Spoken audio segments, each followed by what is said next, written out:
Hey, Truth Tribe.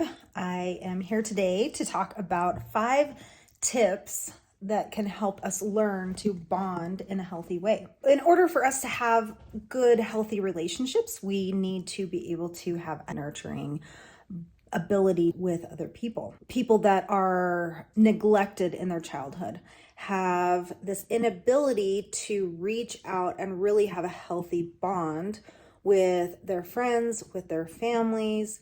There are fears associated with being able to bond. So the first thing I want to focus on, tip number 1, is to realize that we have a human need to bond with those that are around us. We don't need to bond with everybody, but we do need to have safe human beings that we can reach out to and advocate for our needs. We are dependent human beings, and we need other people in our lives to feel like we are appropriately nesting in our communities in a healthy, whole way. So sometimes, especially in Western culture, we see ourselves as very resilient, self-reliant beings that do all things on our own. The reality is that we are social creatures. We need each other to succeed. We need each other to get unstuck. We need each other to attune with us in healthy ways and connect with us to be able to move forward and have a beautiful life.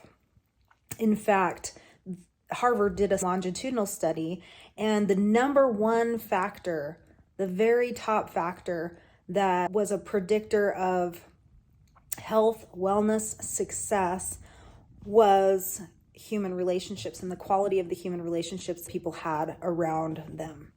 We can't operate on an island. We need other people to grow. We need other people for our health, and we need other people for our happiness.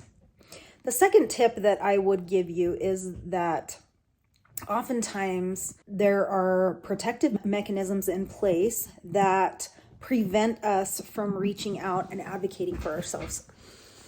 Moving toward other people and being able to take risks and realize that we are deficient in some ways.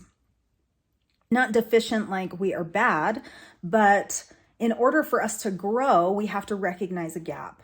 That gap isn't necessarily a bad thing. Being able to take the risk and advocate for ourselves and be able to reach outside of ourselves and say, hey, I am needing to learn a certain skill, or I am needing to feel loved. So the third tip I would give is to be vulnerable. And to be vulnerable means to be open-hearted and open even for criticism. And this is a hard place to get to sometimes, because when maybe we've grown up in situations where we've been told the truth and the truth has hurt, we have a tendency to recoil and close up and not want to hear those types of feedback. There is a skill called reflexivity, which is the ability to be open-hearted and be in a position where someone can tell you things that may hurt and may not feel that great to hear. Our ability to be objective about those things, to be reflective about those things, and then to step into a place where we can hear hard things about ourselves. The fourth thing that I would give you is to challenge distorted thinking.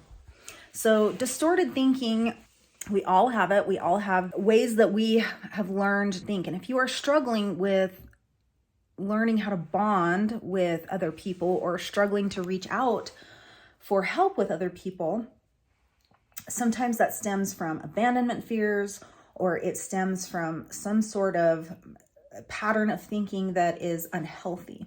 It may be associated with some thinking that is underneath the surface that is causing us to not want to open up. What I would recommend here is to reach out to a therapist, reach out to somebody that is helpful in being able to unpack how you might be seeing the world. And sometimes we feel like we don't matter. Sometimes we feel like we're not worthy of somebody else's ability to bond with. Sometimes we eliminate the need to bond before we even have the chance to do it because there's been some sort of trauma or some sort of situation that was very hurtful. We close up and we don't want to open up and be in relationship with other people. Having a therapist get in and really unpack your story and see what those customized thoughts and schemas are that you are collecting in your paradigm is really helpful, because they can move in and really start to question and ask the right questions, unpacking those fears, unpacking those desires, unpacking whatever is underneath the surface will help you to understand, first of all, what that distorted thinking is, and then be able to challenge what that looks like. And then the last tip I have for you is to recognize your own defenses. So we can either in relationship be in protection mode, or we can be in connection with other people. There's 4 main elements how we can destroy and divorce ourselves from other people. And those 4 defense mechanisms are, number 1 is just defensiveness. So when somebody gives you criticism or feedback, or whether that's constructive or not, we have this shield kind of goes up and we defend our own behavior. And so recognizing if you have defensiveness, that's number 1. Number 2 is stonewalling. And stonewalling is really emotionally cutting off. It's not being available in your heart to accept any kind of feedback. It's just really happens usually when we're flooded with emotion and we decide that's not a place I want to be. So we cut the emotion off. And we try to go to a cognitive, logical place, and sometimes we cut completely off the relationships. The next is criticism. So do we come out boxing first? Do we come out and put other people at bay and almost intimidate other people before they're able to come in and connect with us? If you have a tendency to be very critical in your relationship, sometimes those are protective mechanisms to keep people at bay. So to recognize, am I giving a lot of criticism? Am I telling people around me that I don't want to bond with them? I have really heavy boundaries and I'm not willing to let you in to my space. The last is contempt. So contempt is a position of feeling like you are in a one-up position on other people. That your way of thinking, your way of seeing the world is higher, it's better. Narcissism is a very common topic that we see these days, and a lot of times if we feel like our position is superior to other people, then we cut off our ability to hear what other people have to say, the growth that we can have in a relational way. So 5 tips. 1, recognize that you have a dependency need. You have needs to be in contact and in connection with other people.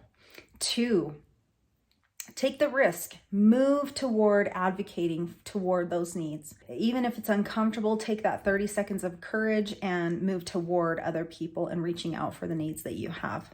3, be open-hearted, be vulnerable, be willing to accept criticism if that criticism is to come at you. 4, challenge distorted thinking. I would highly encourage to get some type of therapy on board for this, because you can have a professional unpack this in a very healthy way. Then we won't have those past ways of thinking creating our future and creating isolation.